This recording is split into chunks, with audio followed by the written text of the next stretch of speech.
Hello readers by eyes and by ears, this is Mari-chan and welcome back to my YouTube channel. Today we are continuing with the reading of Peerless Volume 1, also known as Wu Shuang by Meng Xi Shi, and we're covering chapters 31 through 35. I hope you all enjoy. Chapter 31. All his life, Feng Xiao had seldom found himself pushed to his very limit. This was one of those times. He'd been a prodigy since childhood, achieving twice the results with half the effort in both academics and martial arts. The things ordinary men spent their lives seeking without success were child's play to Feng Xiao. When it came to the Zhejian Bureau, his authority had been personally bestowed by the emperor. Wheresoever he went, none dared challenge his brilliance, and whatever difficulties arose, his wits and intelligence were sufficient to handle them with ease. This was the first time he'd been too cocksure, too careless, and had fallen into the trap someone else had laid for him. Though he hadn't lost his life, it had caused him some serious grief. Fortunately for him, he still didn't have it as bad as Zui Buqu. No matter how dark one's mood, nothing lifted the spirits quite like seeing someone worse off than oneself. So it was that, as Feng Xiao watched the completely insensate Zui Buqu, he began humming a jaunty tune. "If you still refuse to wake up," he said between bars, "I'll leave you here and go back to the city myself." He climbed onward. "Actually, now that I've taken a closer look at your face, while it's not even 1,000th so lovely as mine, it's rather outstanding compared to the great unwashed." And a little later, Zui Buqu, no matter how I urge you, you won't go. That probably isn't your real name." Feng Xiao leaned back against the rocky ledge and squinted at the dawn sun as it rose from the east, staining the clouds and turning the pale sky a brilliant red gold. In the distance, the mountains rose and fell, silently recounting the passage of glorious eons through this land, and the smoke of wars past. He nudged Zui Buqu with his toe, giving the fallen man a light kick. "Don't you think it's a pity to miss such a beautiful scene?" Naturally, Zui Buqu didn't answer. Had he been conscious, he might have picked up a rock and stuffed it into Feng Xiao's mouth to stop his chatter. But right then, he only lay next to Feng Xiao. If not for the dawnlight pouring over his face and provoking a frown of discomfort, he would have looked like he was immersed in a sweet dream, unable to wake. Feng Xiao had mentally docked the totality of Pei Jingzhi's salary for the next 5 years, yet the latter still hadn't appeared. Feng Xiao sighed softly and began to consider transferring Pei Jingzhi to the Zhejian Bureau's remote base in Qianmo. "Your complexion is poor. Let me help you," he said to Zui Buqu.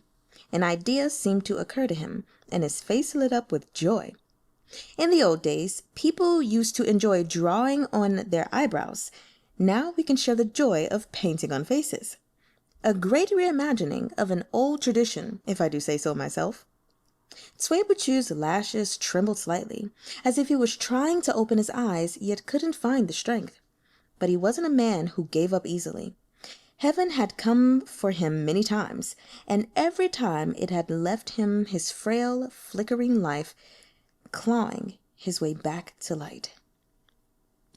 Though he was left wandering on the banks of the underworld, even the Reaper's soul-restraining chains couldn't drag him through the gates of hell. He'd never lost before, and he wasn't going to start now. He opened his eyes. Above him was a vast world of azure skies and an extraordinarily beautiful face. "You're awake," Feng Xiao said, sounding pleased. "How do you feel?" Zui Buqu tried to move his fingers and found he was still without strength. It was practically all he could do to lie there like a corpse. Perhaps it was the touch of the sun's first rays, but he no longer felt cold. The early morning breeze skimmed over his face, filling him with a profound sense of peace. If only that aggravating man were a little farther away, it would have been perfect. "Are you thirsty?" Feng Xiao asked. Obviously he was. He'd gone a day and a night without water. At this point, his throat was practically on fire, but he knew Feng Xiao wouldn't help him for nothing. Sure enough, Feng Xiao smiled.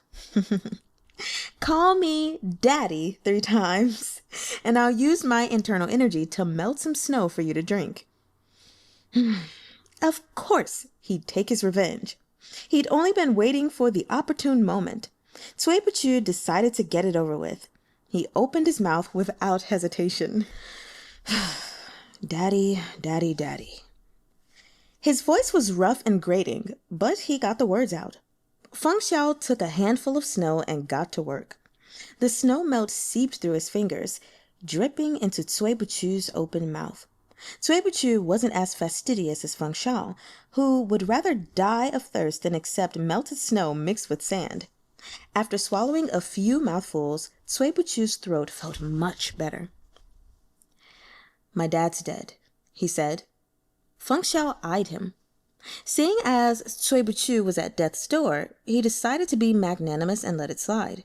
After all, if Cui Buchu really did die, Feng Xiao would have a hard time finding someone anywhere near as interesting. Give me a couple more mouthfuls, Cui Buchu said. As long as someone hadn't had anything to drink, they could endure their thirst. But the moment they drank, their body would demand more. It's so dirty, yet you can stand to drink it. Feng Xiao pursed his lips, but picked up another handful of snow and melted it for him.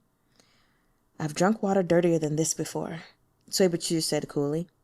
After heavy rain, there are puddles on the roadside. Have you seen them? People come and go, stepping in the puddles, and the mud from their shoes mingles with the water. I've drunk even that kind of water.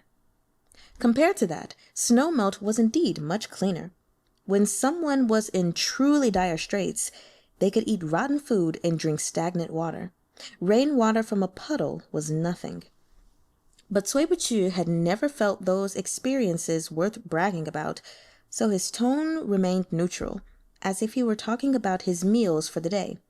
Chief Cui, Feng Xiao said suddenly. Cui Buchu blinked. His expression remained unchanged, but that blink was enough to confirm Feng Xiao's guess. The great and mighty chief of the Zuoyue Bureau has been lurking beside me all this time. In order to hinder my investigation, he even sacrificed his body to poison. Your resolve is unmatched. I'm quite blown away. Would the chief of the Zuoyue Bureau risk his life for this endeavor, let you drag him out of the city, and almost perish as of consequence? Cui Buchu asked.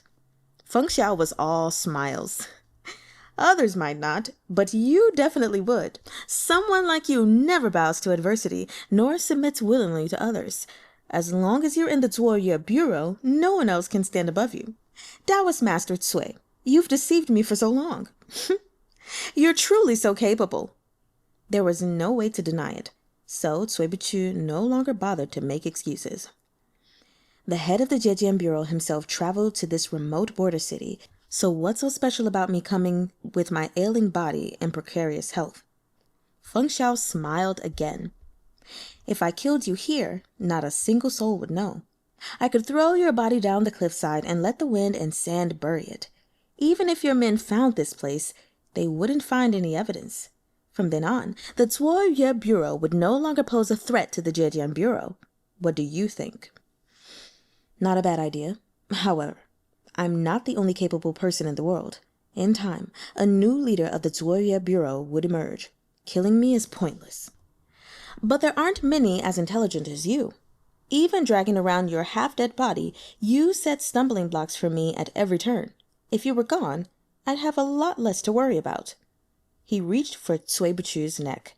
Cui Buchu looked back at him indifferently. His gaze was calmer than the sky, blissfully unconcerned.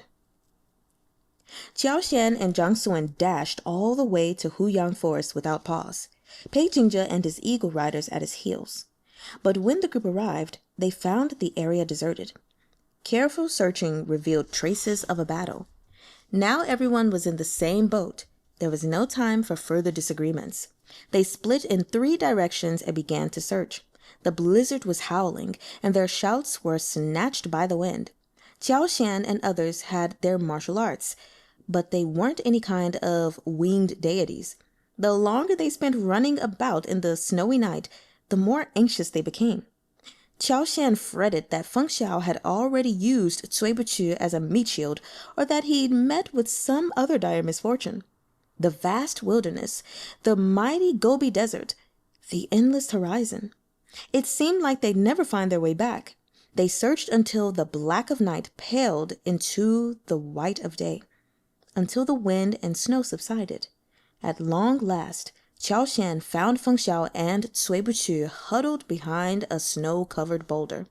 Feng Xiao was fine, sitting leaned against the boulder. He was tired but still alert. He cast Qiao Shan and Zhang Suan a lazy glance when they appeared, completely unsurprised.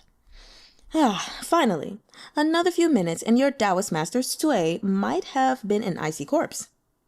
Before looking at Cui Buchu, Qiao Shan retained some composure, but the instant she looked, rage exploded over her face. Cui Buchu's face, his forehead and cheeks, and even his neck were covered in words. The handwriting was strong and lively, each brushstroke carrying the elegance of a master calligrapher. But that was beside the point. The point was the content. I, Cui Buchu, owe Feng Xiao a life debt. When I see him in the future, I must call him Daddy. Let this be my evidence. Shall I refuse? May I be struck by lightning and perish of thirst. Should I flee from my fate, may I break my legs first.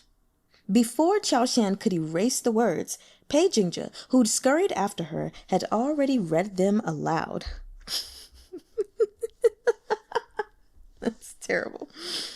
The corners of Zhang Suan Bodi's eyes and mouth twitched.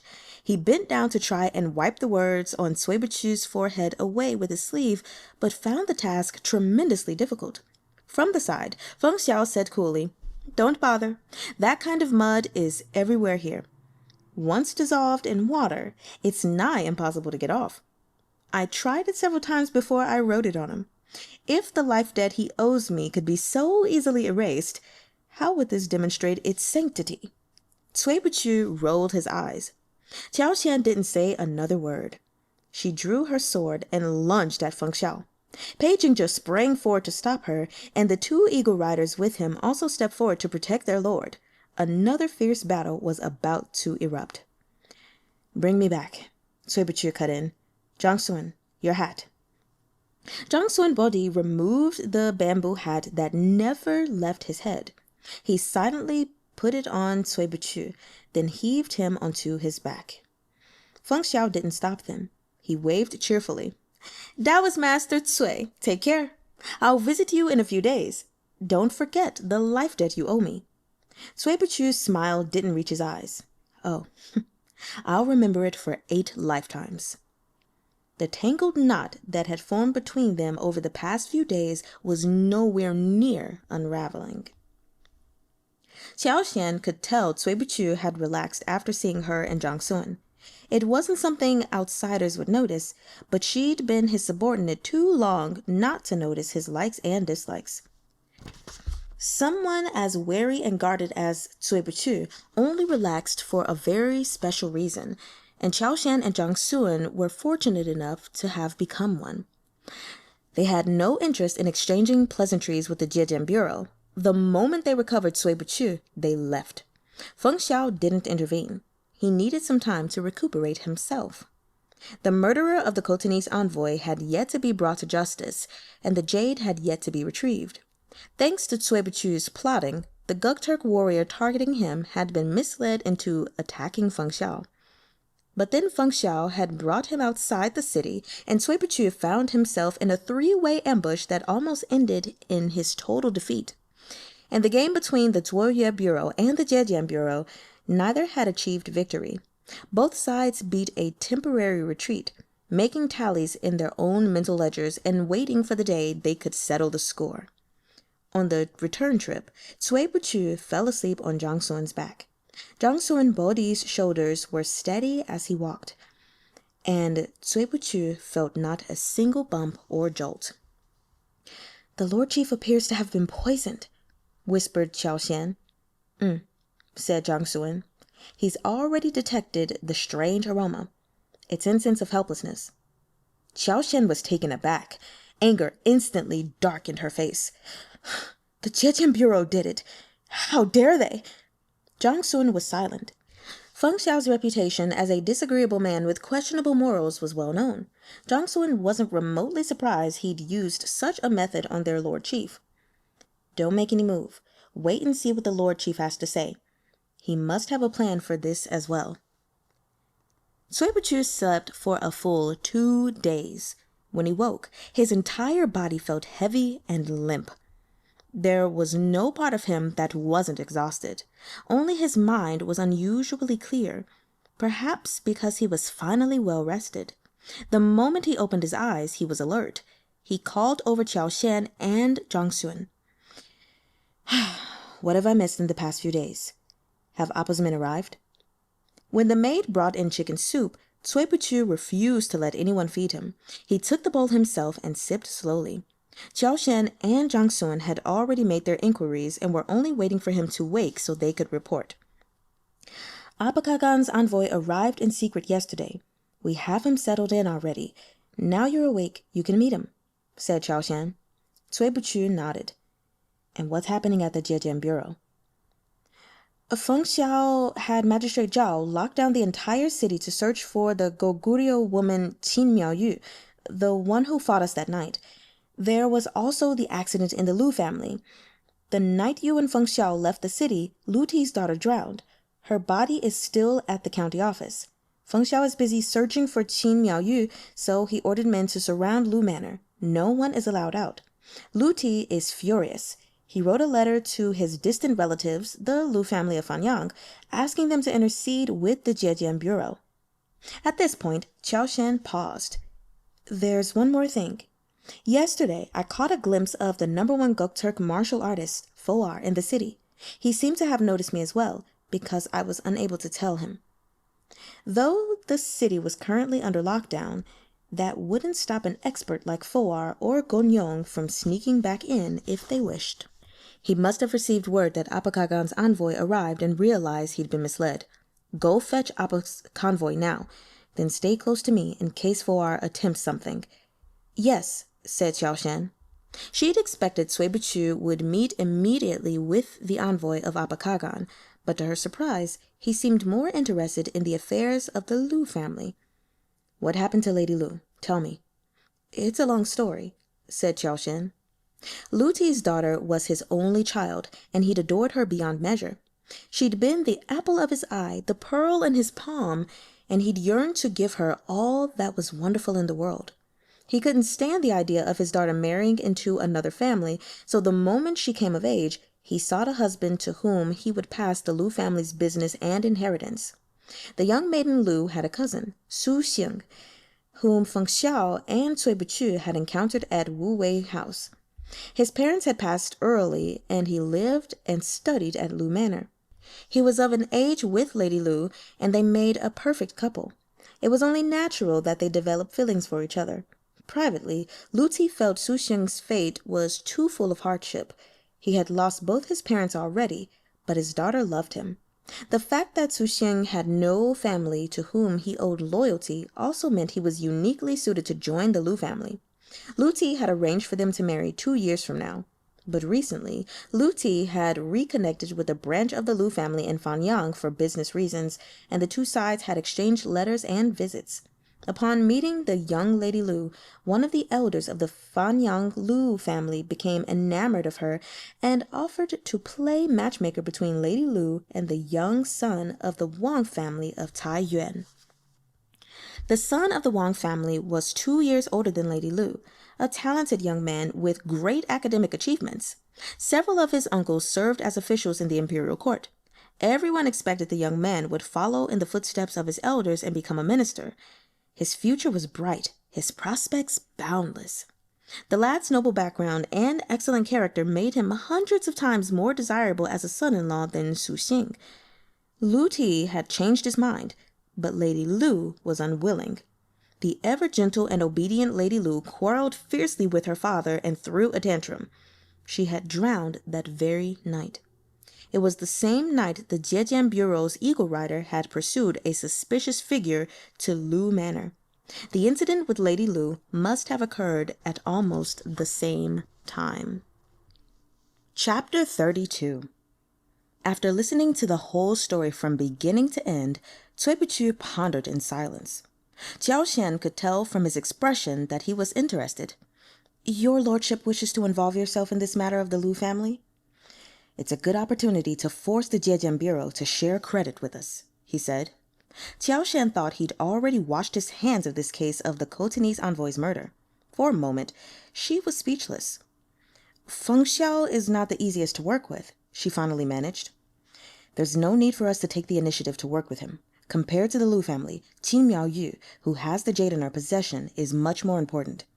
He's got his hands full searching the city for her. He has no time for the Lu family. Feng Xiao also knows Pei Jingzhe can't resolve this matter on his own. He'll definitely send him to our door. After this explanation, his appetite seemed to return, and he ate voraciously. Not only did he finish the chicken soup, he followed it with a bowl of noodles. The instant he set down his spoon, the word came. Pei Jingzhe had indeed come to call. Qiao Xian heaved a sigh. The Lord Chief truly accounts for everything. Feng Xiao is a formidable man, but he's flexible in his thinking. The Zuoye Bureau hindered him, but cracking the case and recovering the jade are far more important than a petty grudge. Cui Buchu stopped for a moment, puzzled. Why did those noodles I just ate taste like the ones at the Zuoye Bureau? Qiao Xian beamed at him. Were they good? Outsiders only saw her cold, frosty demeanor and unapproachable beauty. Few had glimpsed this hidden gentleness. Of course they were good. The noodles and soup the Zuoye Bureau makes are the only kind I like. Qiao Xian made them, said Zhang Xun. Cui Buchu revealed a rare expression of surprise. When did you learn to cook? Before we left, I asked the Madam Chef to teach me. I was worried you wouldn't be able to stomach the food out here, but I never thought... When she remembered all the suffering Cui Buchu had been through in the past few days, she wanted to wring Feng Xiao's neck. I was the one who let myself get caught. I expected I'd have to suffer a little to stay near him, Cui Buchu said evenly. He seldom detailed his reasoning to others, but in the same way Qiao Xian was completely loyal to him, and he was always willing to explain patiently to her. They were still talking when the servants showed Pei Jingzhe in. He didn't miss the fierce glare Qiao Xian sent in his direction. Pei Jingzhe privately thought this was totally uncalled for. Good day, Cui Longjun. He politely cupped his hands. Feng Xiao had already told him Cui Buchu's identity. When he reflected on what this man had suffered at their hands, he felt a sharp pang of guilt. Where's my gift? Cui Buchu held out a hand expectantly. What? Pei Jingzhe was taken aback. You've come to me for a favor, Cui Buchu said lazily. Yet you're empty-handed. Are these the manners of the Zhejiang Bureau? How did you know I'm here for a favor? The words crowded at the tip of Pei Jingzhe's tongue, but he swallowed them down. He smiled. My lord knows your health is poor. Considering the suffering you've endured, he was sure you needed bed rest. I only came to see how you fared today. I've left the gift with your servants. When Qiao Xian and Zhang Xun had arrived in Liugong City, they had purchased a small house with a courtyard and a handful of deaf and mute servants. Unlike Zixia Monastery and Wuwei House, this house was more suitable for convalescents, secluded, quiet, and secret. However, Feng Xiao had guessed Cui Buchu's position in the Zuoye Bureau correctly. It was easy for him to guess that this manor, along with the incredibly popular restaurant Wuwei House, were all bases of the Zuoye Bureau. I'm tired. Show our guest out. Cui Buchu had no interest in listening to Pei Jingzhe prevaricate. He lay down and turned his back to him. Pei Jingzhe started to step forward again, but Zhang Xun Bodhi strode over to block his path. He had no choice but to steel himself and speak the truth. This subordinate indeed has a favor to request, Qiao Xian said coldly. Is the request from you or Feng Xiao? Is there a difference? There's a big difference. The message was clear. Pei Jingzhe was a nobody. If Feng Xiao didn't send him, they'd kick him out. Pei Jing just silently cursed his lot. He was like a sheep entering the wolves' den, utterly defenseless. No wonder Feng Xiao had warned him to be direct and not bother hiding anything. He knew Pei Jingzhe was no match for these members of the Zuoyue Bureau. The thought brought Pei Jingzhe no satisfaction. All he could say was, "I'll be honest, it was my lord who asked me to come." Cui Buchu didn't turn to look at him. He lay motionless on his side with his back to Pei Jingzhe. Pei Jingzhe pressed on. "My lord requests Cui Longjun intervene in the matter of the Lu family in order to find Qin Miaoyu's accomplice." And what about the gift? Understanding dawned on Pei Jingzhe as he finally realized what Cui Buchu meant by gift. If you wanted something from someone, you had to give something in return. "My lord is willing to split the credit with you. Once it's all settled, he'll submit a memorial to the emperor declaring that he relied heavily on the support of the Zuoye Bureau in this case and asking the emperor to reward you for your contributions." Feng Xiao's choice of words hadn't been so polite. In fact, Deputy Chief Feng had crossed his legs and said carelessly, "Do I look like someone who'll let myself be cheated? I'll split the credit with him now, but next time will be different. Just go. If his price is too high, we'll make him repay it a few times over." There was no way around it. His boss sounded more like he was picking a fight than asking a favor. Pei Jingzhe was forced to polish his words a bit. Cui Buchu snorted. He'd never say something like that. "I bet he told you, 'Find out what Cui Buchu wants for it. If he's too greedy, I'll make him repay it a few times over.'"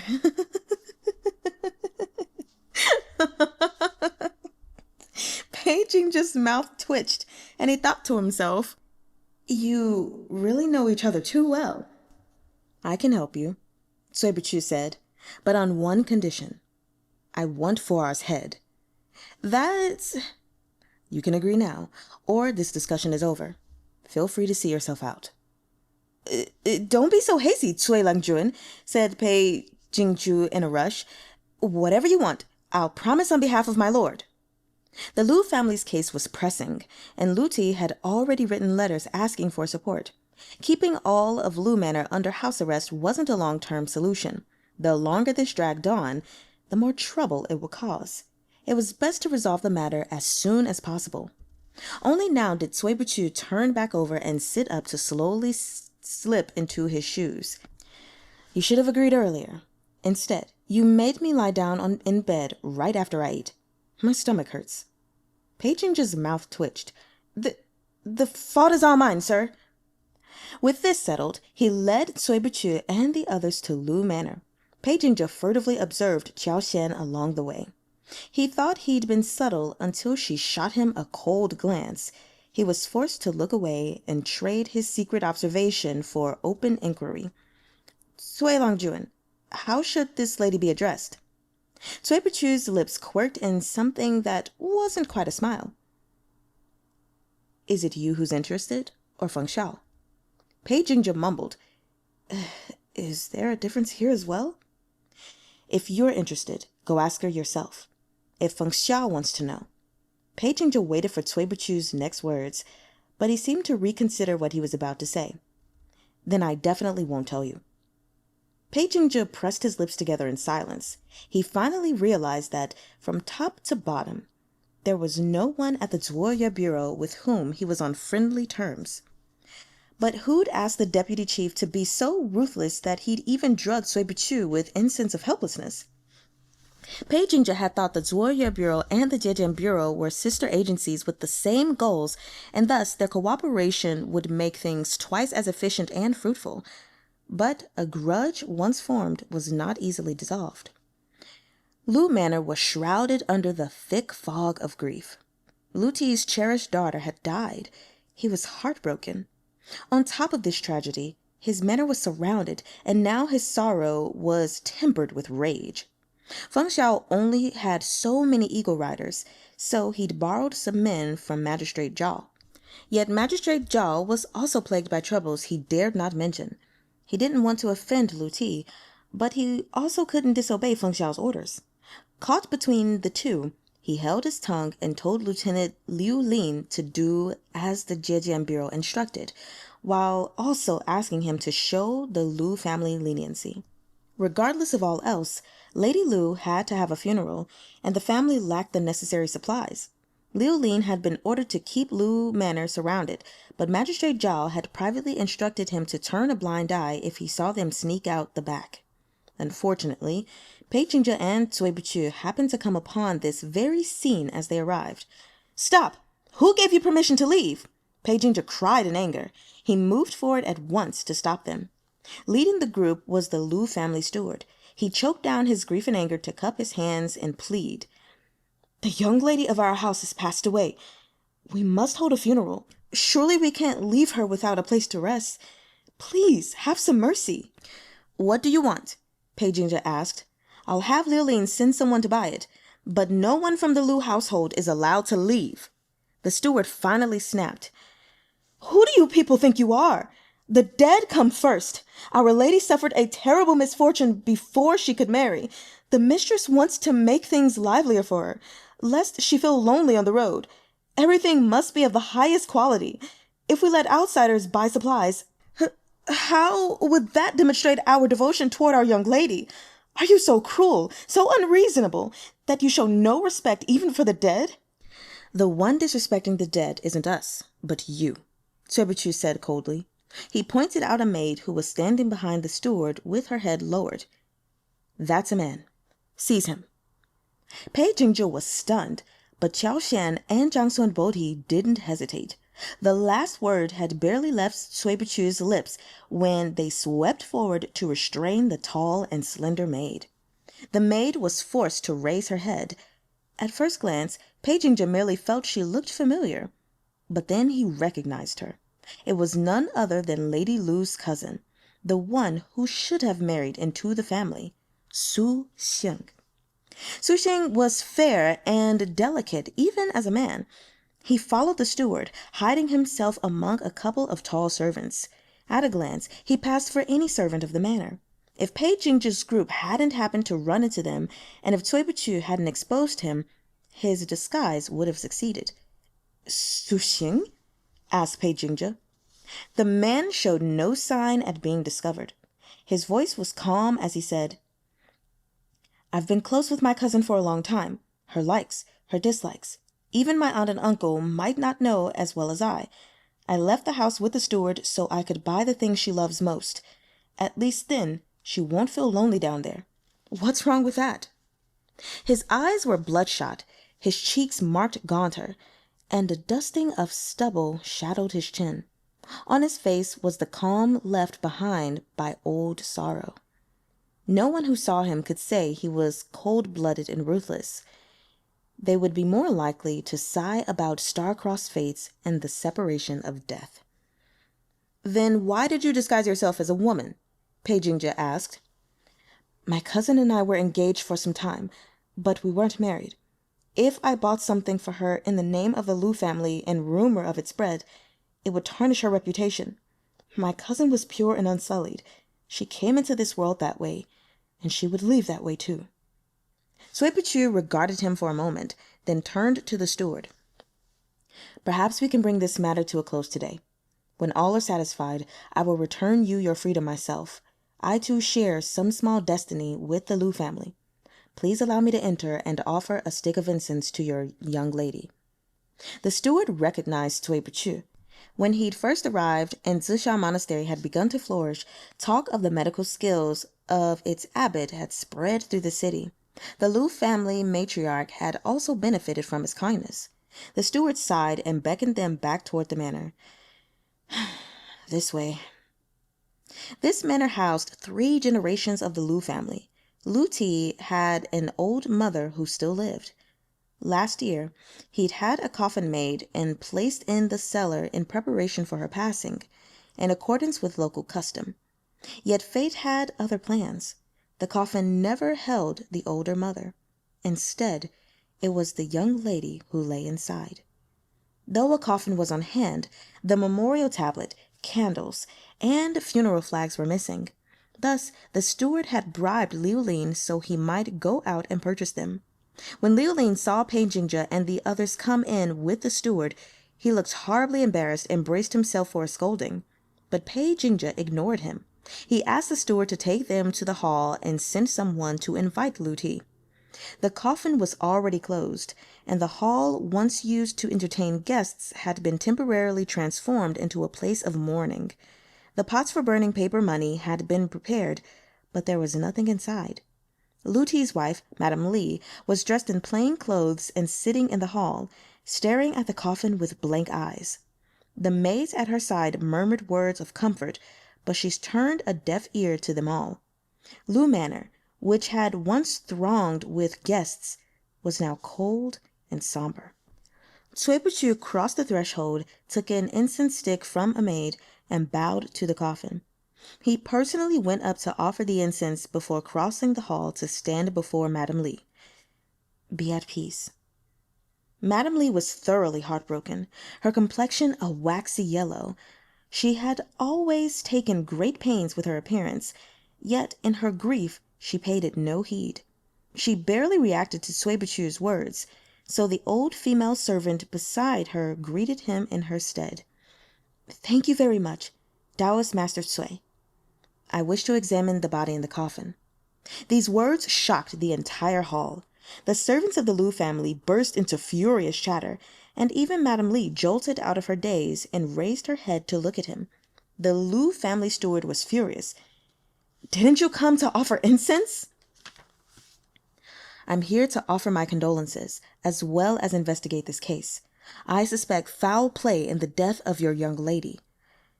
"Taoist Master Cui, I respect the kindness you've shown to our mistress, but you can't just say whatever you please. And to think, you've become a lackey of the Zhejiang Bureau as well." Pei Jingzhe's lip curled. He thought to himself, "No, sir. Our Zhejiang Bureau is incapable of recruiting this great Buddha." Cui Buchu hadn't fully recuperated even after his long sleep. The walk here had fatigued him. He didn't wait for the host's invitation and found an empty place to sit. He looked up at them. "Enough. If I say open it, then open it. Or do I have to do it myself?" At this, he shot an impatient glance at Pei Jingzhe. "Who dares open the coffin? You'll do it over my dead body." Lu Ti had rushed over just in time to hear the end of Cui Buchu's speech. He strode forward in a rage, longing for nothing more than to roll up his sleeves and beat Cui Buchu half to death on the spot. Qiao Shan saw him barreling toward Cui Buchu and stepped forward. She resembled a celestial being in her fluttering white robes, yet a single airy push from her hand sent Lu Ti stumbling back 5 or 6 paces. He grabbed at the wall for balance. Cui Buchu wasted no more breath on them. He said 3 words only. "Open the coffin." Pei Jingzhe had received strict instructions before he left Fengxiao. As long as Cui Buchu agreed to help, he was to follow Cui Buchu's orders to the letter, no matter what they were. And at that moment, Cui Buchu had given him an order, albeit a rather unconventional one. Still, the Zhejiang Bureau and the Lu family had been at loggerheads for so long that piling one more offense on top of the rest didn't mean much. He steeled himself and stepped forward, heading toward the coffin. Reaching out a hand, he circulated his internal energy, then pushed the lid hard and bared the interior of the coffin to the daylight. The husband and wife of the Lu family wailed at the sight before them. Chapter 33. It was still early spring, and the weather had yet to warm. Lady Lu had been lying in the coffin for 2 days, but no unpleasant odor wafted from her body. Nevertheless, the dead were not to be disturbed. Now that her corpse was revealed once more, the servants of the Lu family took 2 involuntary steps back. Only Su Xing didn't retreat. He approached the coffin and stared dazedly at the girl within. As he watched, Madame Li's eyes grew even redder. Lu Ti was racked with guilt. If he hadn't gotten so mixed up, his beloved daughter and potential son-in-law would never have met such an end. His heart was fit to burst with pain and regret, but he couldn't turn all his suffering and remorse on himself. He glared at Pei Jingzhe and Cui Buchu's backs as Qiao Shan effortlessly held him in place. Cui Buchu walked up to the coffin and gazed at the girl within. Her eyes were closed, her expression serene. They'd wiped her face clean and reapplied rouge, then changed her into a fresh set of robes. It was impossible to tell she'd been waterlogged and disheveled when they pulled her from the water. Under the eyes of the hall, Cui Buchu reached out and touched Lady Lu's face. He opened her collar, then flipped her body over to touch and examine it. Lu Ti saw red. If he hadn't been restrained, he would have long since dashed over to punch Cui Buchu's sickly face. What he couldn't manage physically, he made up in words. He and the rest of the Lu family shouted and cursed Cui Buchu without cease. Cui Buchu didn't look up from his work. "Silence everyone aside from Lu Ti and Zuxing," he said impatiently. "You think I'll thank you for this?" Lu Ti raged. "My little girl is dead. Do you wish to steal her peace even in death? I'll never forgive the Jiejian Bureau as long as I live." Pei Jingzhe coughed twice. "This Cui Langjun is from the Zuoye Bureau, not the Jiejian Bureau." He's like, let me clarify. Oh, gosh. With his back to him, Cui Buchu said carelessly, "I'm unhappy to hear that. If Feng Xiao hadn't sent you to me for help, I wouldn't be here now. Lao Lu, you're right to place the blame on the Jiejian Bureau." "I don't care if it's the Jiejian Bureau or the Zuoye Bureau. Either way, today's humiliation is engraved upon my heart." There's no point snarling about it. Even if you did summon someone from the Fanyang Lu family, my Jiejian Bureau wouldn't fear you. Qiao Xian and Zhang Suen Bodi were both speechless. The corner of Pei Jingzhe's lips twitched.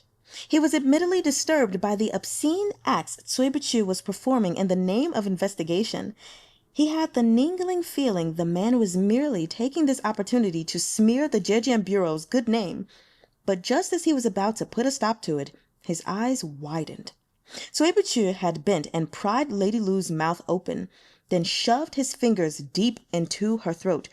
"You—" Cui Buchu withdrew his hand and turned nonchalantly back to Pei Jingzhe. "Do you have her handkerchief?" Pei Jingzhe produced one from his sleeve and handed it over. He'd seen it for sale earlier on the street and liked the look of it, so he'd bought it with the intention of giving it as a gift. Cui Buchu took the handkerchief and wiped his hand. Pei Jingzhe felt a wave of nausea as he watched Cui Buchu rub the filth from his hand on the handkerchief. But Cui Buchu acted like it was nothing out of the ordinary. He said to Lu Ti, "Your daughter didn't drown. She was murdered." Lu Ti's enraged expression froze into a terrifying rictus. "Don't speak nonsense," he yelled. Cui Buchu extended his hand to show some kind of sticky yellow residue smeared on the handkerchief. "What did Lady Lu eat before her death?" Lu Ti didn't know. He looked to his wife, Madame Li, but she didn't know either. In large, wealthy families like theirs, parents didn't stick close to their children. They were usually only together during the morning and evening greetings. Madame Li immediately summoned her daughter's nurse and maid for questioning. The nurse was over 40 years old, with a frank and honest face. The maid was 15 or 16 and dressed in pink. Though she wore neither makeup nor accessories, a palm-sized lotus flower was embroidered near the hem of her skirt, which lent her a splash of brightness. Cui Buchu prompted them to explain what they'd been doing here the night of Lady Lu's death. The nurse had been watching a pot as she prepared a portion of spun sugar swallow's nest for the young lady. The swallow's nest had to be simmered for 2 hours, and she'd planned to serve it to Lady Lu right before bed. The nurse, therefore, hadn't seen her all evening and didn't know what the lady might have eaten. The maid spoke next. "That night, Danyang ate some green bean pastries. This lowly one brought them to her." These days, it was common for servants to refer to their masters by their place in the family. As Lady Lu was the only daughter, the maid addressed her as Danyang, eldest lady. "Was there anything unusual about her that night?" asked Cui Buchu. The maid glanced at Lu Ti and hesitated before saying, "Earlier in the day, the master summoned Danyang, When Danyang returned, she was deeply unhappy. I asked why, but she refused to tell me. Su Gongse sent someone to invite Danyang to go flower viewing, but she didn't want to go. She insisted on staying alone inside the house. The nurse added, Hunyang is right. Earlier that morning, Danyang went to pay respects to the master, and she stayed for about 2 hours longer than usual. I thought it was strange at the time and sent someone to hurry them up, but one of the master's servants said Danyang had already left. Previously, Luti had been overwhelmed by his rage. Now, listening to the servants recall the events of the day, he got himself under control and did his best to remember as well. That's right. That day I mentioned to Danyang the prospect of marrying into the Wang family of Taiyuan, but she refused. She said she and Suxing were in love. If only I had known. How could I have made such a terrible mistake? How long did the two of you talk? Asked Suipuchu. Around half an hour, said Luti. Her mother came in to persuade her, and I asked her to go home and think about it. Who knew she would... How long does it take to walk from where you spoke to the house she lived in? Lady Lu's nurse was the one to answer. We servants move quickly, so we can get there in about 5 minutes. Danyang walks slower, so maybe she'd take around 10. So you chatted for half an hour, even adding on the 10-minute walk. There's still more than an hour left to account for. Where did she go? Everyone looked at the maid who daily accompanied Lady Lu and never left her side. The girl stuttered. Danyang said she wanted to enjoy some fresh air, so she walked more slowly than usual. Is that the truth? Suipuchu countered. Or did she go somewhere after, and you're too afraid to say? How could my lowly self lie? Exclaimed Hunyang. Call every servant in the manor. Ask if anyone saw Lady Lu that day. Then we'll know for certain, said Suipuchu coldly. Peijingde didn't know why Suipuchu had suddenly jumped from examining the corpse to interrogating Lady Lu's maid, but when he saw how flustered she looked and heard how hesitant her speech was, he too became sure she was hiding something. He watched quietly from the side, waiting to see where this led. Hunyang panicked. She fell to her knees. Danyang went to find Su Gongzi. Furrows appeared on Luti's brow. Without waiting for Suipuchu to ask more, he cut in. Why did she go to Suxing? And why would you lie about it? Uncle, cousin rushed in while I was painting, said Suxing. She was upset and told me you wished her to marry another man. I gave her some advice and calmed her down, then told her to go back home. I thought I could talk to her again when she regained her composure, and then everything would be fine. I didn't expect her to succumb to despair, and... The words faded into a deep sigh. His haggard expression tore at the heart. The rims of Luti's eyes grew red as he held back his tears. I failed you both. Please wait, Suipuchu interrupted. Hunyang, Suxing resides with the Lu family, and he and Lady Lu went out often together. That she would run to Suxing after hearing bad news is to be expected. So why were you afraid to tell the truth? Hunyang hesitated, so Suxing answered instead. I asked her to keep it secret. I was the cause of the disagreement between my uncle and my cousin. If uncle learned she came straight to me, he might have thought I was trying to influence her. I only sought to avoid any accusations. Peijingde was appalled. She stood up to her father for you, yet all you worried about was staying out of it and keeping your nose clean? Suxing's smile was bitter. You are unaware of the difficulties that come with living under someone else's roof. My cousin and I were in love, but I have neither family, home, nor career. A place with the Wang family of Taiyuan was far more suitable for her. If I were uncle, I too would wish my daughter to marry into a good family. Luti opened his mouth to say something, then stopped. His face was written with guilt. Madame Li sobbed and lowered her head to wipe at her tears. Yet Suipuchu remained unmoved. You say you were painting. What did you paint? Summer sun on lotuses, replied Suxing. Show me. Suxing frowned. Taoist Master Cui, what does this have to do with my cousin's death? Pei Jingja also felt that Cui Buchu's questions were starting to stray off course, but Cui Buchu insisted. Bring all the paintings from your room here, including Summer Sun on lotuses. Even Madame Li couldn't help but speak up. Taoist Master Cui, this is related to your daughter's death, said Cui Buchu. Lu Ti was confused, his mind in turmoil. He gestured for his steward to follow Cui Buchu's instructions, and the paintings were swiftly brought over from Su Xing's room. Su Xing's paintings filled an entire basket, but Cui Buchu had Qiao Shen unroll each scroll in turn. Most of the paintings were of various kinds of lotuses, some with new buds yet to bloom, and some with blossoms withering in death. Pei Jingja didn't know much about painting, but those who haven't eaten pork have still seen pigs run.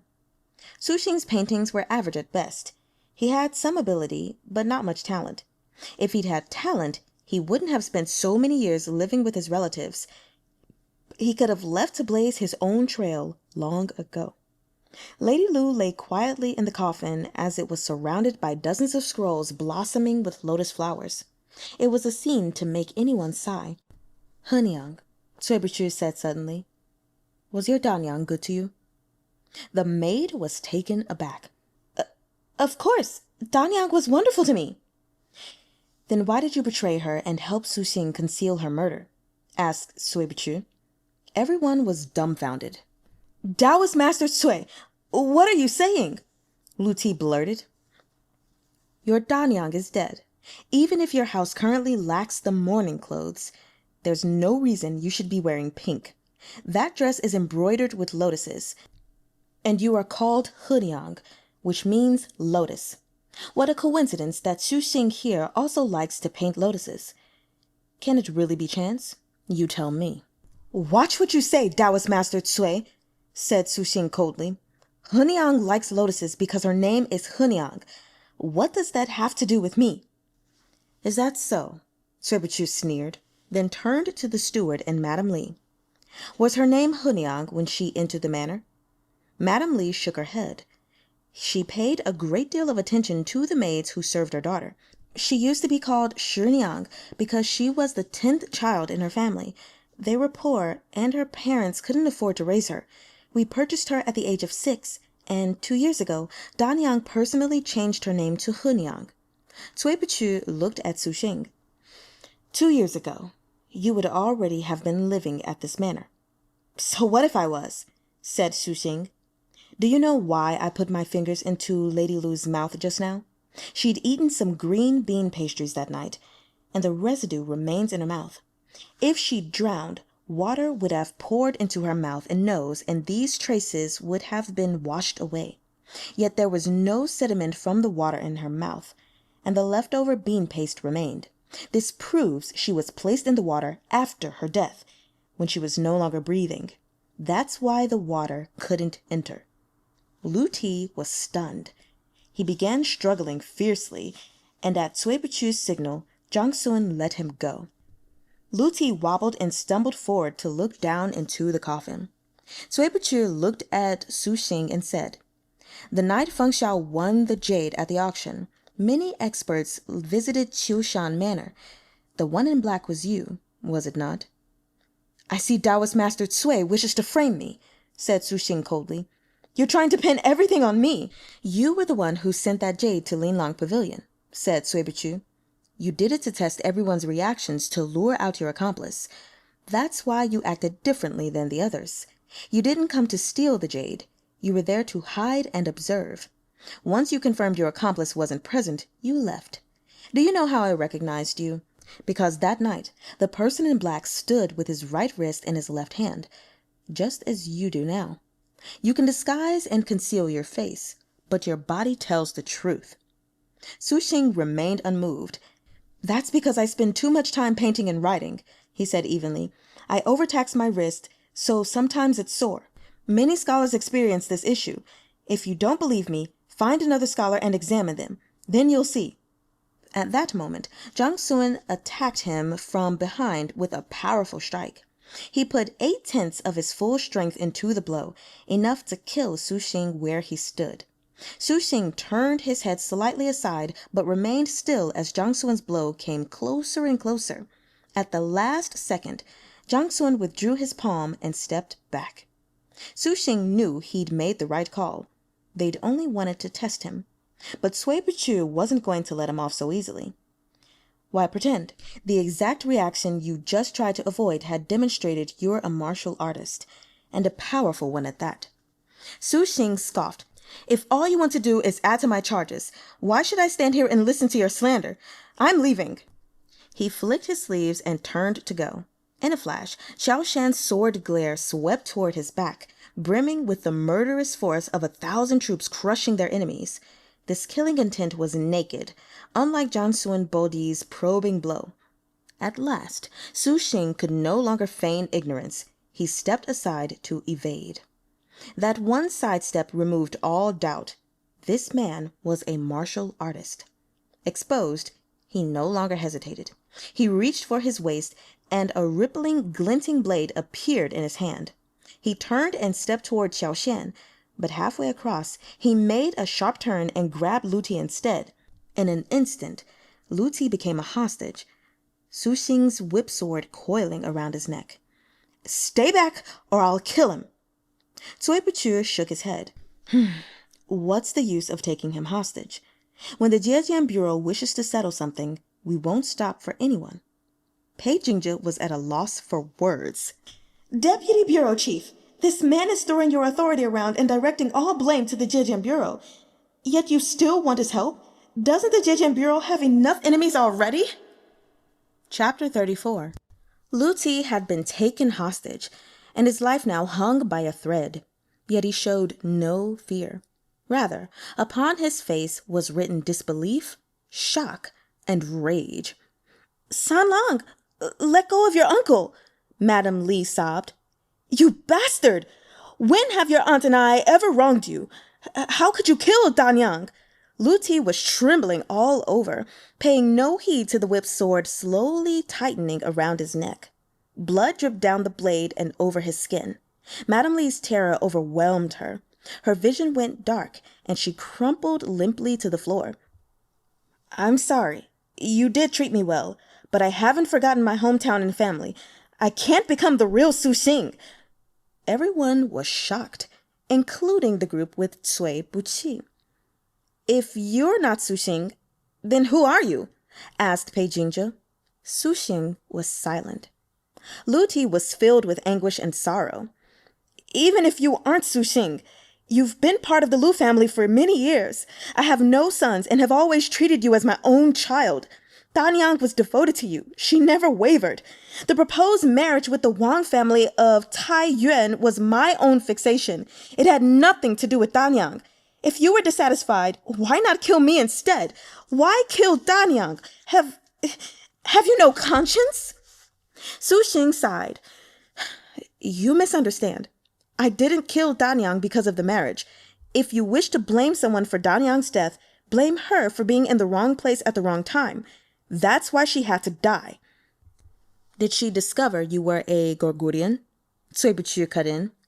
Or did she discover you killed the Khotanese envoy and stole the Jade of Heaven Lake? Su Xing narrowed his eyes and looked at Cui Buchu. The Zhejiang Bureau deserves its reputation. I thought this was well concealed, and I could escape without issue. I never imagined simply killing Lu Younyang would cause so much trouble. Cui Buchu smirked. You think the Zhejiang Bureau has anyone as talented and resourceful as me? I'm from the Zuoyue Bureau. Remember that. The characters Zuo, Er, Yue together make Sui. Don't mistake one enemy for another, lest you find yourself dead without knowing who killed you. Pei Jingzhe stared. Now he finally understood. Cui Buchu used the Zhejiang Bureau's name when he was offending his enemies, and the Zuoyue Bureau's name when he was intimidating them and burnishing his reputation. Must you debase our Zhejiang Bureau? What right do you have to make the Zuoyue Bureau sound superior? A crowd of complaints stampeded through Pei Jingzhe's heart, but now wasn't the time to speak them aloud. All he could do was wait till this was all over so he could run and tattle to Feng Xiao. Of everyone present, only Pei Jingzhe had attention to spare for these complex, agitated thoughts swirling in his heart. The rest of the hall's focus was drawn to the conversation between Su Xing and Cui Buqu. Lu Ti was aghast. He shook like a leaf. You're Gogurian? Then what happened to the real Su Xing? He died long ago, Su Xing said coolly. 6 years ago, there was a plague in Su Xing's hometown. All 5 members of his family died. I happened to be passing through and took on his identity. I pretended I'd had a narrow escape and came to the Lu family for shelter. Lu Ti was panting. Why choose the Lu family? The Lu clan has no connection to Goguryeo. Whether it's the son-in-law of the Lu family or Su Xing, to me it's just a shell. Wherever they need me, that's where I go. Whoever they need me to be, that's who I become. Who's they? Asked Pei Jingzhe. Su Xing ignored him and continued.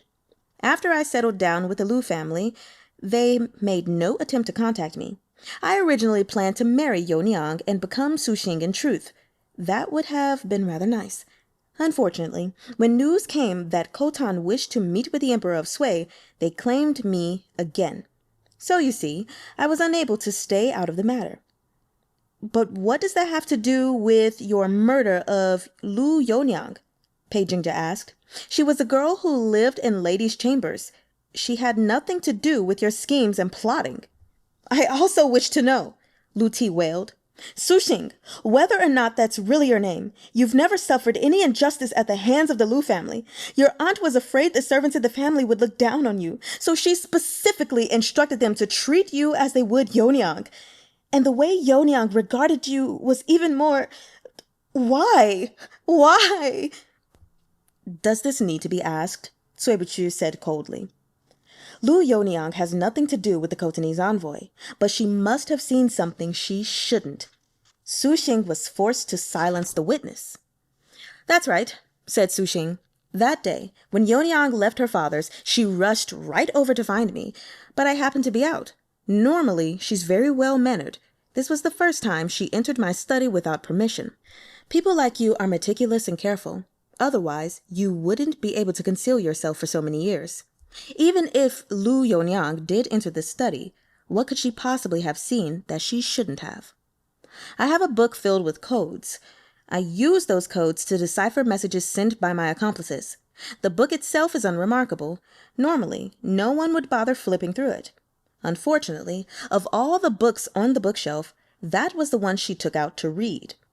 Su Xing closed his eyes. He didn't have to tell them all this. He could simply remain silent. Perhaps Cui Buqu's group would never have found out what Lu Yoniang discovered that ended her life. And yet, he'd spilled the entire story. It was clear the lovely, ill-fated Lu Yoniang wasn't nothing to him. The dead could never return. Only in this way could he soothe the tiny sliver of guilt pricking his heart. When I returned, I noticed my cousin's flustered expression and the way she stumbled over her words. I went to find the book and saw signs it'd been read. My cousin was sharp. I knew she'd connected the dots, but I hadn't obtained the jade. I couldn't afford to be exposed.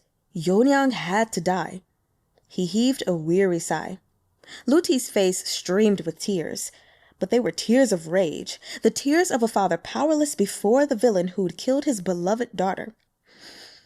Yoniang loved you with all her heart. She refused a marriage into the Wang family of Taiyuan. Even if she discovered something, she would never betray you. Why couldn't you let her live? I couldn't take the risk. If my identity was exposed and the mission failed, death awaits my family in Goguryeo. I can only repay Yoniang's love for me in the next life. Su Xing looked at Cui Buqu. You must also know by now that the real Jade of Heaven Lake isn't on me. I can offer you Lu Ti's life and some valuable information. Would you be willing to let me go in exchange? Pei Jingzhe sniffed contemptuously. You mean to give up your accomplice? She's been seriously injured, and we're combing the city for her as we speak. She'll be caught any minute. Su Xing shook his head. Only I know where she'll be hiding. You won't find her even if you search for 3 days and 3 nights.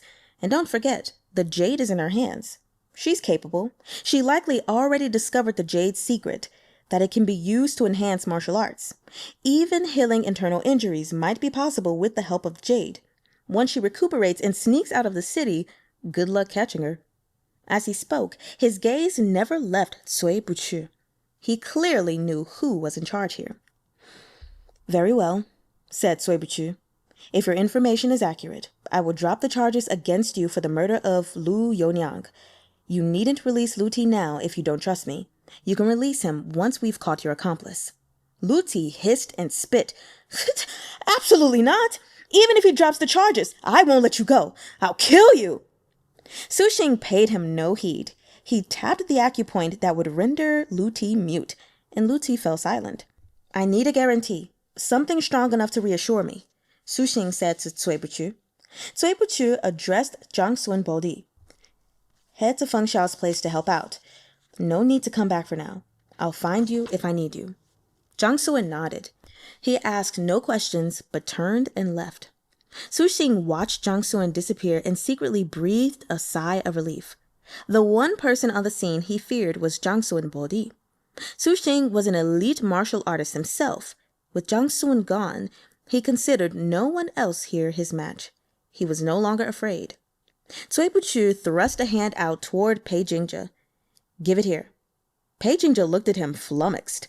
Impatiently, Cui Buchu said, Your deputy chief asked me to help, so he must have given you some kind of certificate or seal. I need it now, so give it here. Pei Jingzhe couldn't help saying, But your lordship is from the Zuo. His voice died out as Cui Buchu nailed him with a sinister glare. With great reluctance, he reached into his lapels and produced a small seal, then tossed it to Cui Buchu. Cui Buchu looked down at the seal, then threw it in turn to Su Xing. This is the seal of the Zhejiang Bureau's deputy chief. Any gate within Great Sui's borders will open to you with the seal. Though leaving this place means leaving the country, with this certification in hand, you'll feel some measure of reassurance, no? Su Xing's true background was a tightly kept secret, but his 6-year stay with the Lu family had influenced him.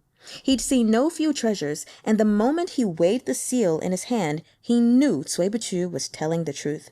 He tucked it into his lapels, then pulled Lu Ti toward the door, step by step. Every member of the Lu family looked upon him as their mortal enemy as he followed tightly after him. But Su Xing paid them no attention.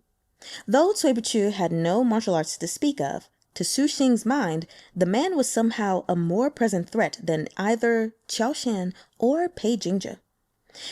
It was the prick of his martial artist's intuition, inexplicable, but unfailingly accurate.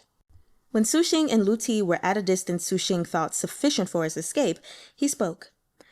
Qin Miao Yu can most often be found in 3 places in this city. The first 2 are Chunxiang House and Ronghe Building. The third is a small Qingjuan house in the east of the city. Upon its doors hang banners with couplets that say, Green willows flourish beneath the light. The red walls glow, refreshed and bright. Qiao Xian and Zhang Sun had previously located Qin Miao Yu in the vicinity of Chunxiang House, so the moment they heard this, they knew Su Xing wasn't lying. Su Xing took a deep breath, then leapt up onto the roof, taking Lu Ti with him. I've said all I promised, so I'll be leaving now. He smiled. He wasn't particularly handsome, but the instant he was out of danger, he assumed a calm, steady aura. Seeing him like this, it made sense Lady Lu had fallen for him. It was her ill luck to have trusted the wrong person and lost her life. I have one more question, said Cui Buchu. Taoist Master Cui, now you're being greedy. I won't answer. Since your name isn't Su Xing, how should I address you? Su Xing was silent a spell. Yin Zai Rong, as in a gentleman is made through his achievements, not his looks. Better it should be a gentleman is made through his virtue, not looks, Qiao Shan sneered. You know, when she fought with us, she chose to risk escape rather than reveal your whereabouts. She wasn't referring to Lady Lu, but to Qin Miao Yu. Su Xing was taken aback. The moment his focus slipped, a strong wind blew up from behind him. He made to dodge, but he was holding Lu Ti. There was no time. He had no choice but to shove Lu Ti away, pushing off him to veer to the side. But the person behind him seemed to anticipate his move. They swept to the side after him. Su Xing was afraid Qiao Xian and the others would fall upon him at once. Unwilling to fight, he fled. To his surprise, the opponent's qinggong was superb. He shot past Su Xing to block his escape. A blast from the opponent's palm whipped toward him. Su Xing brought up his sword to block. Their eyes met, and Su Xing saw a terribly handsome face. Leaving in such a hurry? Perhaps you'll return my seal to me first, Feng Xiao said with a smile. Chapter 35. Su Xing had no interest in chatting with Feng Xiao and even less in testing his abilities. Right then, his most important goal was to escape. Anything else could wait. He'd lain low in the Lu family for many years, but his skills hadn't declined in the least. On the contrary, he was better now than when he'd left Goguryeo. Only death awaited him if he was caught. He ignored defense in favor of an all-out offense, every strike a killing blow as he beat Feng Xiao back. Pei Jingzhe tossed his longsword to Feng Xiao, who caught it without looking. He thrust it forward to meet the whip sword Su Xing was slashing toward him and twisted. The blades vibrated with the internal energy of their wielders, Su Xing's slightly weaker. His wrist went numb as the whip sword shuddered and went flying, flung away by his opponent's blade. Seeing things going south, he turned and gathered his chi to escape. His figure was like a soaring crane, bold and graceful. Even Qiao Xian exclaimed in surprise. The foundations of his qinggong are solid. That doesn't look like the Goguryeo style. How do Goguryans approach qinggong? Pei Jingzhe asked. Qiao Xian's face may as well have been covered in a layer of frost. She made no reply. Pei Jingzhe's mouth twitched at the corner. He felt rather aggrieved. I didn't poison your chief, and I didn't drag him all over the place either. I'm just a subordinate following orders. Give me a break. It was Cui Buchu who answered. The Gogurian and Fusang people are close, and their martial arts are similar. They emphasize stealth and cunning, hiding in the dark to seek a fatal strike or defeating the enemy with lightning speed. They rarely employ this kind of light and agile style. Among Gogurians, such qinggong is usually practiced only by women. Did Qin Miaoyu teach it to him? Pei Jingzhe guessed. Yet he betrayed her too. Qiao Xian's mouth twitched with cold disdain. It was rare for her to hold her tongue, but Pei Jingzhe didn't need her to speak to know her thoughts. All men in this world were callous creatures. He couldn't resist saying, they were originally allies, but Qin Miaoyu turned her back on Su Xing and stole the jade for herself. Now Su Xing has betrayed her in turn. They're merely two dogs biting at each other. Perhaps Qin Miaoyu had no paragon of virtue, Qiao Xian said coldly. But you have only to look at Lu Younyang to know what Su Xing is capable of. Compared to that, what's selling out Qin Miaoyu? Pei Jingzhe instinctively glanced toward the coffin and clammed up. Within the space of that exchange, Su Xing's soaring figure had almost overleapt the bounds of Lu Manor. He was briefly surprised to find no one pursuing him. Then his vision blurred, and agony tore through his shoulder. He collapsed to the ground. Even if he'd held onto his sword, brimming with power, it would have made no difference in his defeat. The instant he hit the ground, a hand sealed his acupoints. Su Xing stared up at Feng Xiao, then closed his eyes in frustration. Kill me then. I only ask that it be quick. The seal? Pei Jingzhe understood. He came forward to search Su Xing's lapels for the seal he'd taken earlier, then presented it to Feng Xiao. Taoist Master Cui's words are my words, said Feng Xiao. If the information you provided allows us to find Qin Miaoyu, the Zhejian Bureau will honor our promise and show you leniency. Su Xing raised his head in disbelief. He'd never expected Feng Xiao would keep his word. From the other side, Lu Ti rushed at him, ignoring his own bleeding neck as he slapped Su Xing hard across the face. Su Xing was caught off guard, his head wrenched to the side, his cheeks swelling instantly. "Give me my daughter back," Lu Ti said through gritted teeth, his expression ferocious. He would have choked Su Xing to death on the spot if Pei Jingja didn't reach out to pull him off. "Get out of my way!" "See to Lady Lu's funeral first. The Zhejiang Bureau will take care of this man." Without waiting for a reply, Pei Jingja struck Lu Ti on the back of the neck and knocked him unconscious. He gestured for the servants of the Lu family to take him inside. Though the matter of Lady Lu was over, the case was not yet concluded. "I've helped Deputy Chief Feng resolve things with the Lu family, and I've also helped you capture Su Xing. When will Deputy Chief fulfill his promise to bring me Fo'ar's head, I wonder?" Cui Buchu didn't bother being polite. Feng Xiao slapped his forehead like he'd just remembered. "I forgot to tell you. On my way over here, I happened to see Fo'ar in the distance heading toward the manor where you live.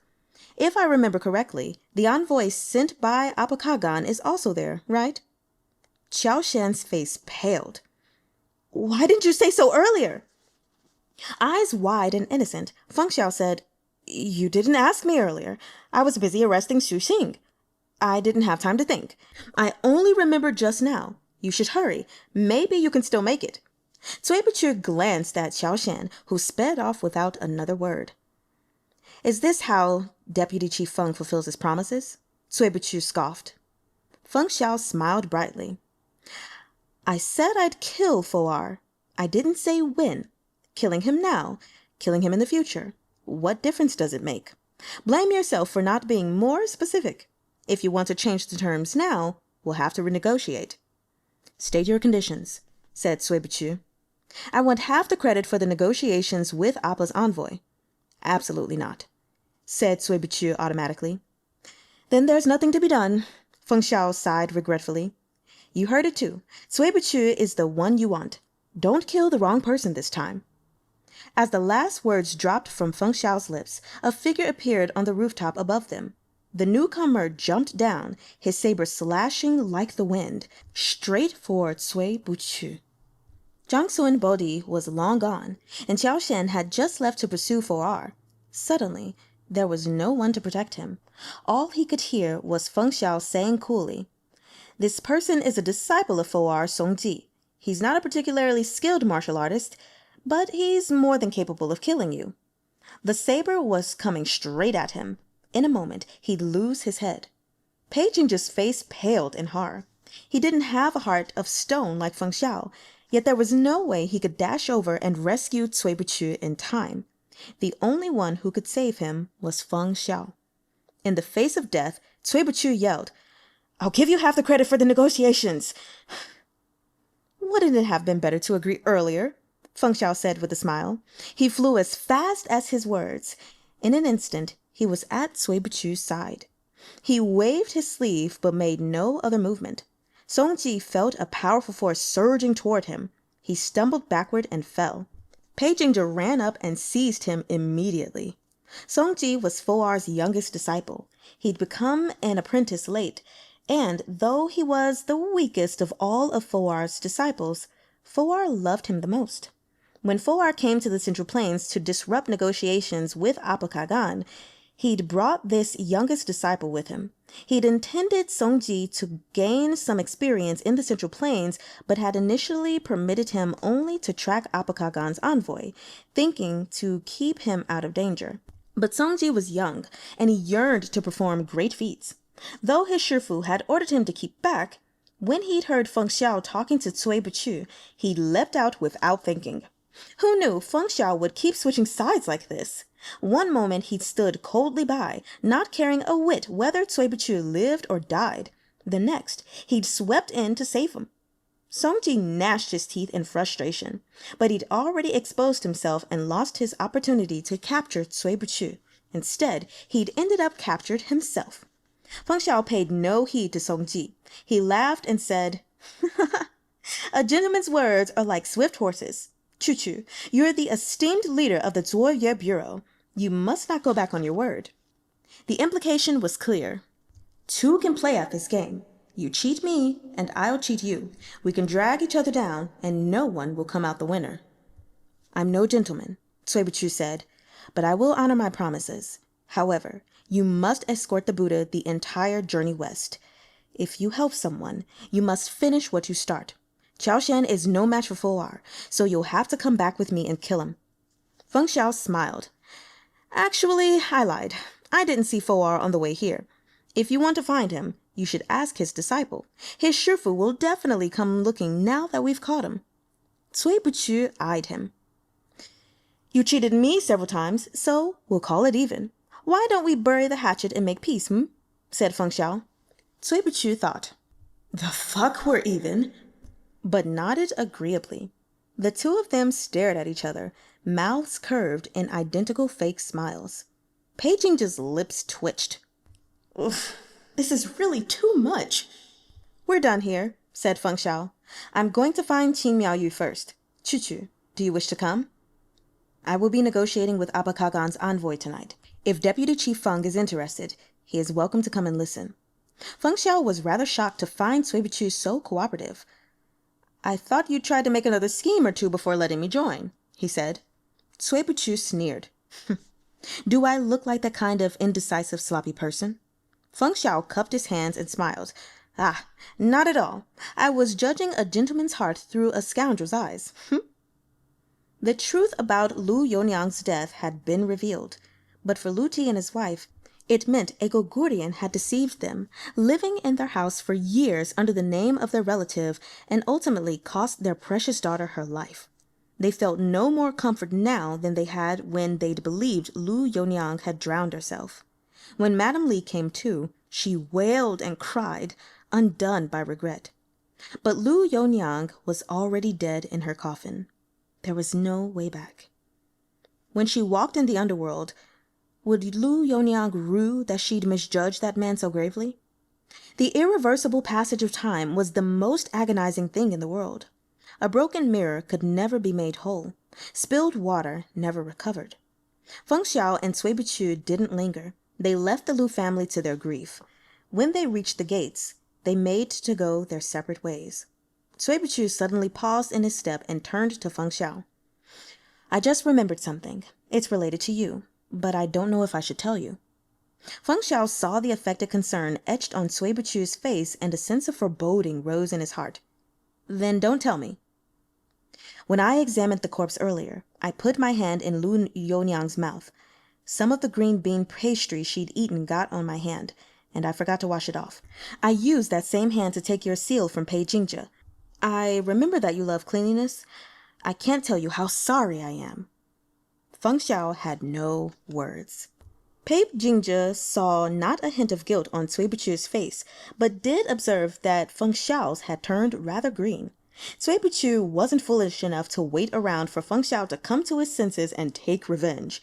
He disappeared in a flash, moving with tremendous speed and agility. Wait, what? Anyway, sorry. It was night and day from his manner previously, frail and plagued with illness, coughing every second step. What? Okay. Pei Jingja peered at Feng Xiao's face and said cautiously, "Sir, should we first go look for Qin Miaoyu or go back to bathe and change?" "Find her." Feng Xiao squeezed those two words out between gritted teeth. Pei Jingja was certain Qin Miaoyu would soon be finding herself in deep misfortune. Okay. Well, we have made it through these last 5 chapters. And you know what? Okay. Cui Buchu, there was a part of me that wondered if this was all fake, if he was pretending to be sickly, or if he's not pretending to be sickly and he really is, but he still was like masking his martial skill or something, because I had read it somewhere before. Where did I read that? Give me a second. Crap, I don't remember where I read that from. Oh, maybe it was Peerless. One of the people that was hiding, maybe it was Gonyong or Fo'er, they were able to like hide their martial abilities or their presence, basically. No, damn it. I definitely remember reading somewhere where someone was able to hide like their spiritual or internal energy that proved they knew martial arts. I just can't remember for the life of me where. But Cui Buchu, what are you doing? Huh? I want to know. Are you not as helpless and sickly as I thought you were? Because if so, number one, that's going to make me really happy because I was not looking forward to someone being sickly and helpless the entire time. Not that there's anything wrong with that, but don't we just love it when both of our main characters are great at martial arts? At least in things that have martial arts in them. Anyway, I'm getting off track from my actual notes that start from top to bottom rather than going backwards. So the first thing that I wanted to say, this is just a question. It's not even a theory of anything, but I'm just wondering because of her fierce loyalty and how much she, looks out for Cui Buchu and even learning to cook for him. I'm wondering if maybe Qiao Xian may have some kind of affection for Cui Buchu. Who knows? We'll see. Will she have like obviously not completely the same, but will she have like a Bai Zhong scenario where she's got affections for him, but he doesn't have affections for her? I guess we'll see. The next thing that I want to say is, man, I feel so bad for the Lu family. Because they didn't even get a chance to like process the death of their daughter before so much chaos happened outside their door. Like it said, they came out, Pei Jingzhe and his men came out to knock on the door. And then there was a scream from inside showing that some chaos happened. So they clearly, the woman probably, the mother or a servant probably screamed upon seeing her. And then the chaos happened outside. And then Luti was like, what the hell is going on outside my house? And then boom, he was like, we gotta come into your house because y'all are harboring a fugitive, basically. Or maybe you don't know you're harboring a fugitive, but you still are. And then just everything that unfolded. Then it was like, oh, your daughter died from drowning. Oh no, actually, your daughter was murdered. And not only was she murdered by Su Xing, the man she was in love with, who was apparently in love with her as well, and you were going to allow to marry until this whole thing with the Tai Yuan family came up. But oh, not only that, he's also not the real Su Xing, but a Gogorian. Bruh. I would be so freaking done. Not to mention, I'm sorry, I forgot to throw in there that my daughter's coffin was basically degraded by some man telling me he had to do an investigation, and he shoved his fingers in her mouth. Like, oh God, I would be so bitter for the rest of my life. That's so awful. So yeah, I feel really bad for them, like so freaking bad. And then the other thing that I wanted to say is like, man, the maid, it's always the maid. I mean, the maid, I guess she didn't really do too much, but it's always the maid. I'll just leave that there. Next, we have, a little note when Su Xing was talking about basically how his wrist was hurting as his excuse when Cui Buchu pointed it out because of his painting and writing. For those of you who don't know, I'm going to talk more so about the painting because I'm pretty sure for the most part, everyone knows that after writing so much, yeah, your hands can definitely become like sore, or your wrist. But that is something that happens with painting as well. The only difference, in my opinion, if you ask me, is that you're likely to get it sooner with writing. Because ultimately, if you're painting correctly, regardless of what medium you use, if you hold the paintbrush correctly, I mean, you don't necessarily need to apply as much pressure onto the surface to get your paint on there. And this is something that I've learned from many, many martial artists, from many artists, that a lot of times people have complained, in my job with terracotta and the watercolor stuff they do, they've complained about like, oh no, my wrist hurts because I'm painting so much and I have this issue and stuff now. And many of the renowned artists will tell them like, are you holding the brush too tight? Are you pushing down hard and stuff like that? So his excuse was actually a good one. Not that it would sway Cui Buchu. I mean, come on, it's Cui Buchu. So anyway, the other thing I thought was absolutely hilarious, though, was Cui Buchu pretending to be part of the Zhejiang Bureau up until like that moment where he was so freaking badass. And he was like, hold on, I marked it, I'm gonna go back. And he was like, you know, do you think they have someone as talented and resourceful as me? I'm from the Zuo Bureau. Remember that. The characters Zuo, Er, Yue together make sway. Don't mistake one enemy for another, lest you find yourself dead without knowing who killed you. I was like, bruh, that is way too long to be put on a shirt, but I just want that printed on a shirt so that I can wear it. Because it was badass. Maybe I could just get the characters Zuo, Er, Yue, makeup sway. Maybe that. Or I don't know. Who knows? Or maybe just don't mistake the enemy for another, blah, blah, blah, blah, blah. Actually, yeah. That could be printed. I'm getting sidetracked. Anyway, Cui Buchu is badass. And then the other thing I want to say is, I knew Su Xing was not going to be able to escape. Like, obviously. I just didn't know that it was going to be because Feng Xiao appeared on the scene. I actually thought that Zhang Sun Bodhi was going to pretend to go away, but not actually be away. And going back to that whole thing that I mentioned with Cui Buchu and wondering if he was able to hide his internal energy or whatever, what I thought was going to happen was that Zhang Sun was going to do that and then come out the woodwork like, ha, you thought we were going to let you get away? No, we're not. But no, it was Feng Xiao. So there's that.